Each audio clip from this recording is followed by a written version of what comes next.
여러분들과 함께 인사 나누었으면 좋겠습니다. 예수님만 선택합시다. 네, 예수님만 선택합시다. 그러면 다시 한 번 더 앞뒤로도 인사했으면 좋겠습니다. 예수님만 따릅시다. 네, 예수님만 선택하시고 예수님만 따르는 모든 성도님들이 되길 소망합니다. 오늘은 요한복음 6장의 말씀을 함께 나누고자 합니다. 본문 6장의 말씀은 크게 네 부분으로 나뉘어집니다. 첫째, 1절부터 15절까지 예수님께서 5천 명을 먹이신 오병이어의 기적이 기록되어 있으며, 둘째, 16절부터 21절까지 예수님께서 바다 위를 걸으시며 풍랑을 잔잔케 한 사건이 나옵니다.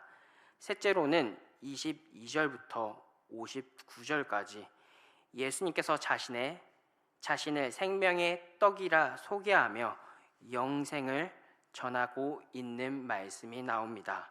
그리고 마지막으로 네 번째 부분, 오늘 말씀으로 주님을 따르는 자들에게 어느 길을 선택할 것인지 결단을 촉구하는 말씀이 기록되어 있습니다.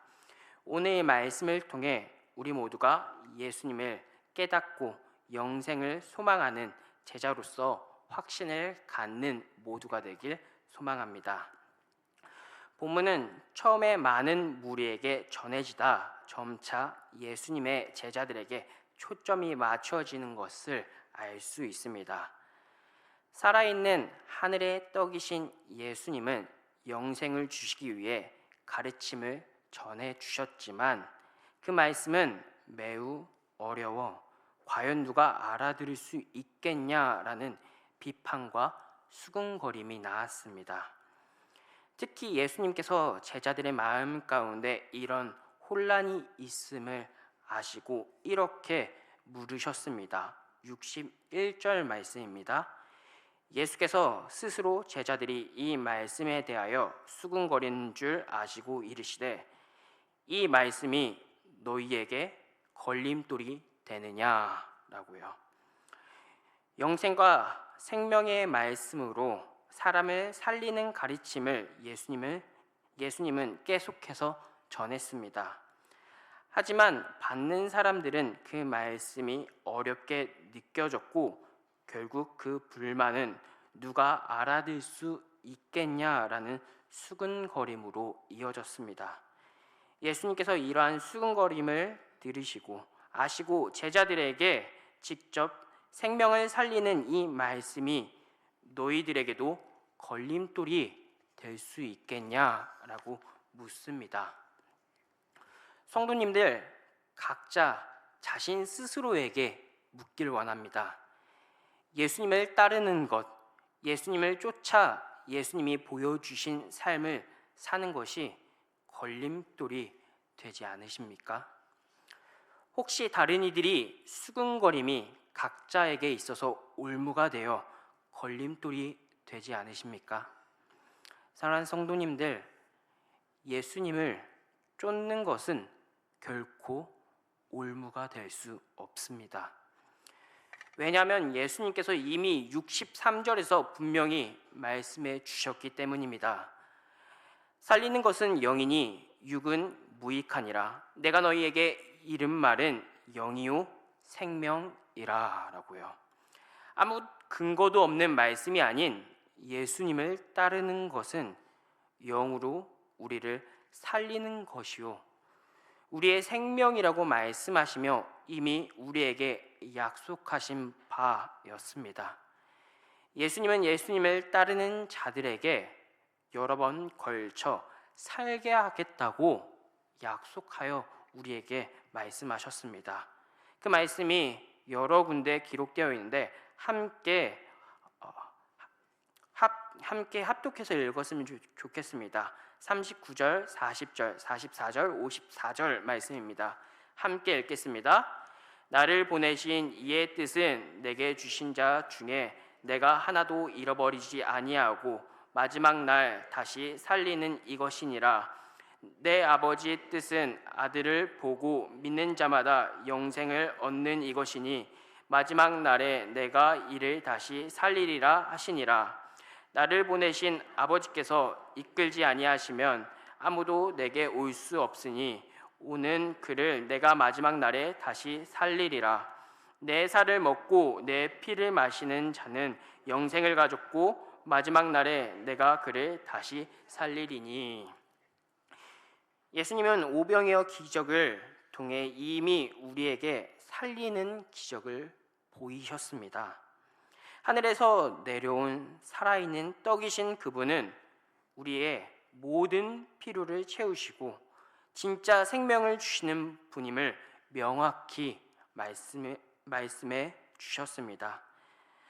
그래서 자신에 대해 나는 하늘에서 내려온 살아있는 떡이니 사람이 이 떡을 먹으면 영생하리라. 내가 줄 떡은 세상의 생명을 위한 내 살이라고 말씀하셨습니다.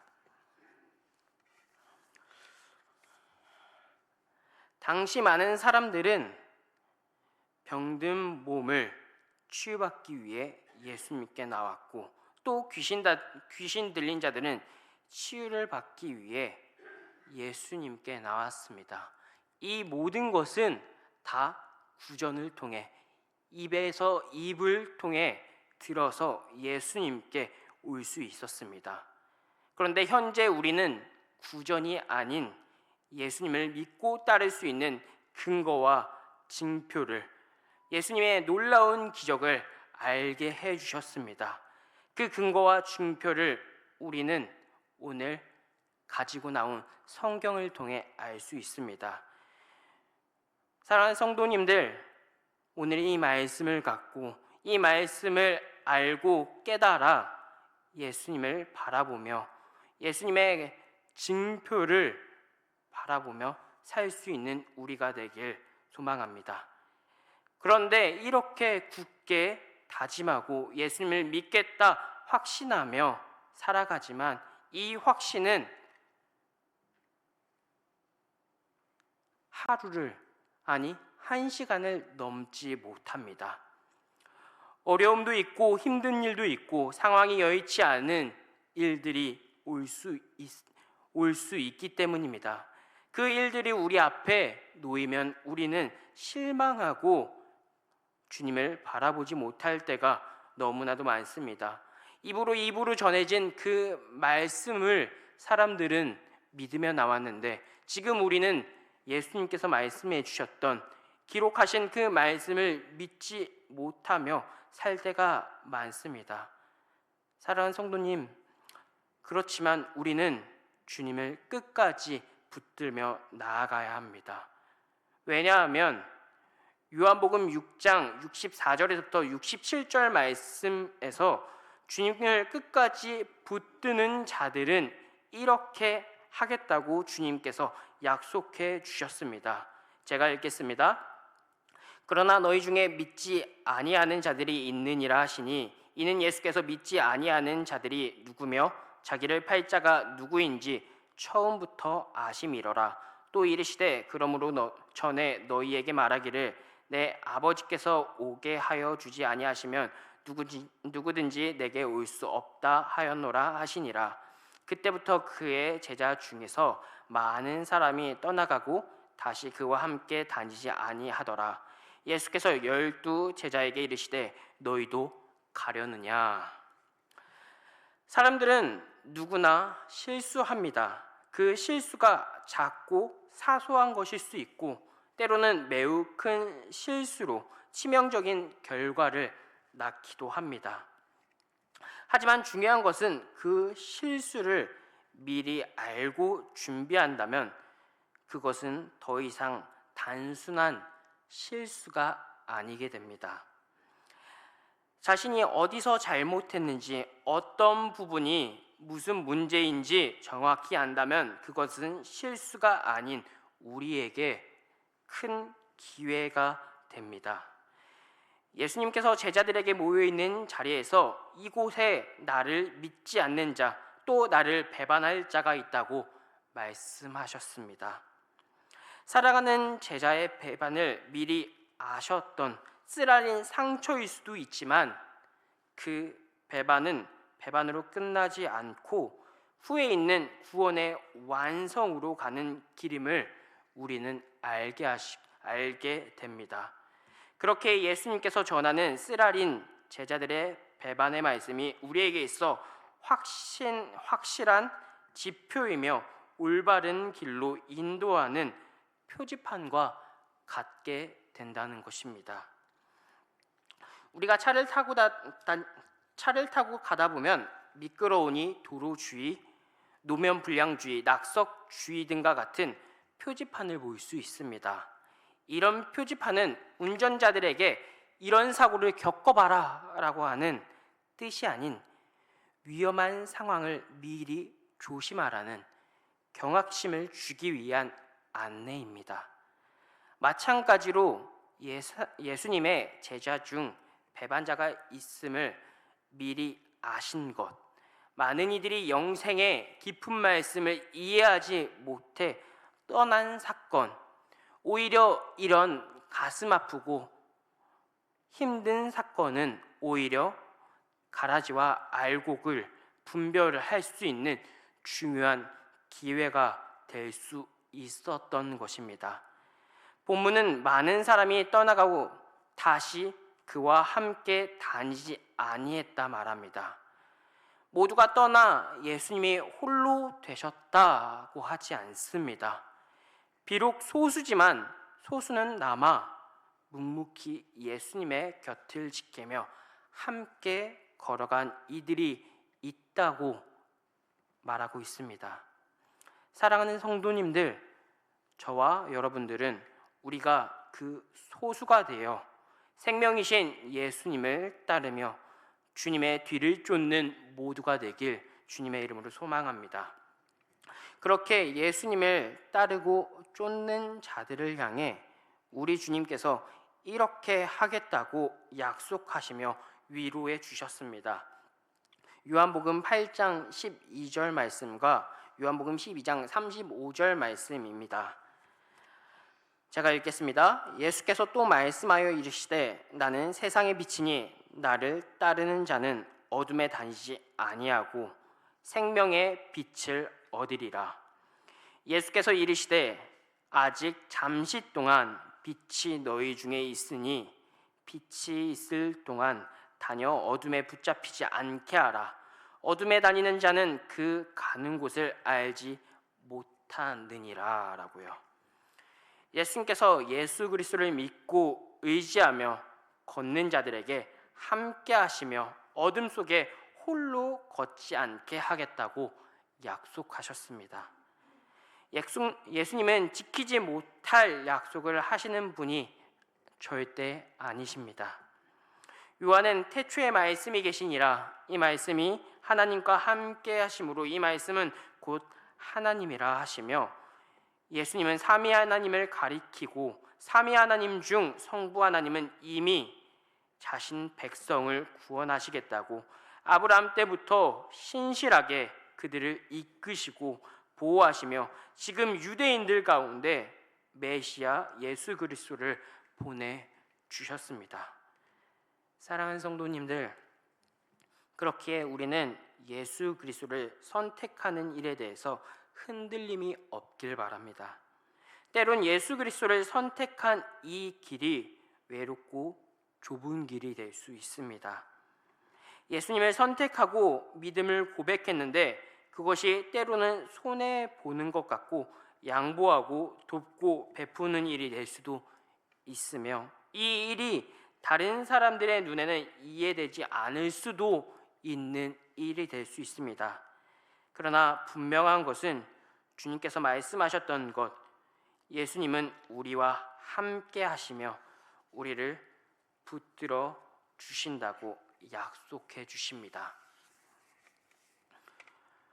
우리가 어둠 가운데 있으며 어둠을 우리를 삼키지 못할 거라, 어둠이 붙잡을 수 없을 거라 주님께서 약속의 말씀을 하십니다. 그렇게 우리는 우리를 살리시며 구원의 길로 인도하시는 예수 그리스도를 굳게 선택하는 모든 성도님들이 되길 소망합니다.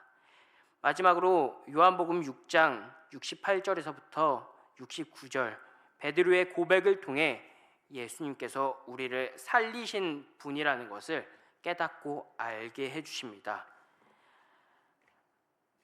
함께 읽겠습니다. 시몬 베드로가 대답하되 주여 영생의 말씀이 주께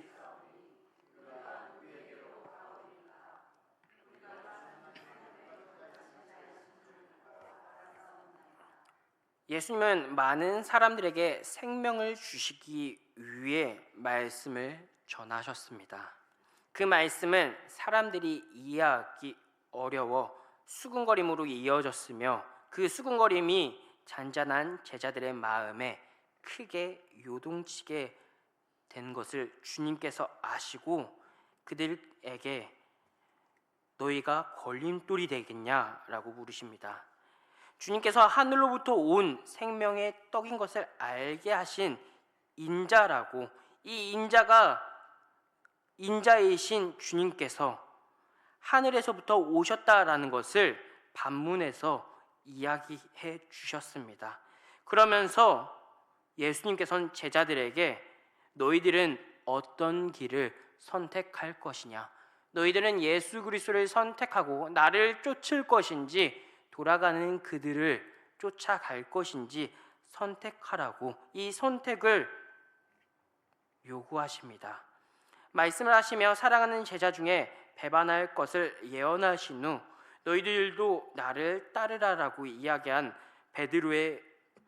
그때 베드로가 고백한 이 고백은 사람을 살리는 말씀이 주께 있는데 우리가 어디로 갈 수 있겠냐라는 말씀의 고백을 합니다. 사랑하는 성도님들, 베드로의 고백은 단순한 고백이 아니었습니다.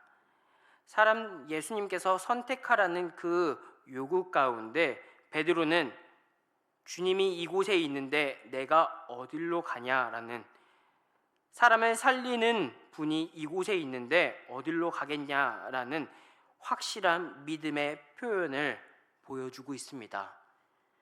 3일밤 예배에 나온 성도님들 대부분 경험을 하셨을 거라 믿습니다. 그렇지만 그 경험을 우리는 하나님께서 나를 선택하시고 나에게 쫓아오라고 하셨던 그 말씀을 더욱더 확실히 우리 가운데 새기며 주님을 쫓는 자가 되길 소망합니다. 이미 과거에 우리에게 그렇게 보여주셨던 믿음의 선배들 중 한 인물, 19세기 영국인으로서 조지 뮬러라고 하는 선교사님이 있었습니다. 이 선교사님은 고아원을 운영했습니다. 하루는 어느 날 고아원이 급히 식량이 필요했는데 돈이나 다른 자원이 다 떨어져 전혀 없었습니다. 그러나 조지 뮬러 선교사님은 오직 하나님께 기도했고 믿음으로 의지했습니다. 그날 선교사님이 기도한 후 얼마 지나지 않아 낯선 사람이 찾아와 고아원에 필요한 식량과 돈을 흔적도 없이 전달한 놀라운 사건이 있었습니다. 아무도 알지 못했던 그 자원은 모두 하나님이 그분의 신실한 종 조지 뮬러 선교사님의 기도에 응답한 결과라고 그는 그렇게 고백하며 자신의 신앙을 나누었던 사건이 있습니다. 이렇게 믿음의 고백을 했었을 때 주님께서 먹이시고 입히시며 그를 홀로 두지 않는다고 말씀하셨습니다. 이것은 조지 뮬러, 베드로뿐만이 아닌 우리에게도 동일하게 적용됩니다. 우리를 먹이시고 입히시며 우리를 살리는 것은 오직 예수 그리스도라고 고백하며 우리가 주님 앞에 신앙을 담대히 전하는 자들이 되었으면 좋겠습니다. 성도님들, 우리들도 베드로와 같은 고백, 그렇게 나를 살리신 예수 그리스도를 전하는, 사람들이 떠나고 그리고 어떻게 떠들든 물질이 있든 없든 내 명예와 내가 가진 것이 얼마나 있든 없든 그것은 다 상관하지 않고 오직 믿음으로 우리의 신앙을 고백하며 나아가는 참 사랑의 성도님들이 되길 주님의 이름으로 소망합니다. 말씀을 정리하고자 합니다. 처음 예수님의 이적을 듣고 무엇인가 얻을 수 있을 거라, 또는 치유받거나 큰 가르침을 받을 거라 기대하며 사람들은 예수님께 찾아왔습니다. 예수님은 그들의 원하는 그 만족감을 채우시기보다 담대히 하나님 나라의 복음을 전하셨습니다. 많은 사람들은 그 말씀을 이해하지 못하고 어려워하며 수군거렸고 제자들 또한 동요했습니다. 그때 예수님께서는 그 동요가, 그 일들이 하나님의 말씀이 걸림돌이 되겠냐 물으셨습니다. 주님께서 그 물음 가운데 어느 것들을 선택할 것이냐고 그들에게 물었습니다. 사랑하는 성도님들, 그 선택은 베드로와 당시 사람들, 제자들에게만 적용되는 것이 아닌 우리들에게도 적용되는 것입니다. 주님께서 오늘 우리에게 선택하라고 말씀하십니다. 예배 가운데 선택하신 성도님들, 집으로 다시 돌아가 내일이면 다시 일상생활로 돌아가실 텐데, 그 가운데 우리는 매 순간 매 시간 속에서 선택해야 합니다. 그 선택 가운데 어떤 것을 선택하냐, 그 선택을 통해서 하나님을 높이고 생명이신 예수 그리스도를 어떻게 나타나고 전할 것인지 우리는 주님 앞에서 고민하고 기도해야 합니다. 그렇게 고민하고 기도할 때, 예수 그리스도를 믿는 사람으로 살아갈 때 어려움이 닥쳐올지라도 주님께서는 그들을 홀로 두지 않고 어둠 속에 함께 하시며 그들과 동행한다라고 약속해 주셨습니다. 사랑하는 성도님들, 우리는 그 가운데 베드로가 고백했던 것처럼 주님이 이곳에 있는데 우리가 어디에 가겠습니까? 라고 고백할 수 있는 우리의 신앙을 주님 앞에 정직하고 담대히 전하며 나아갈 수 있는 모든 사랑하는 서울 우림교회 성도님들이 되길 주님의 이름으로 소망합니다. 함께 기도하겠습니다.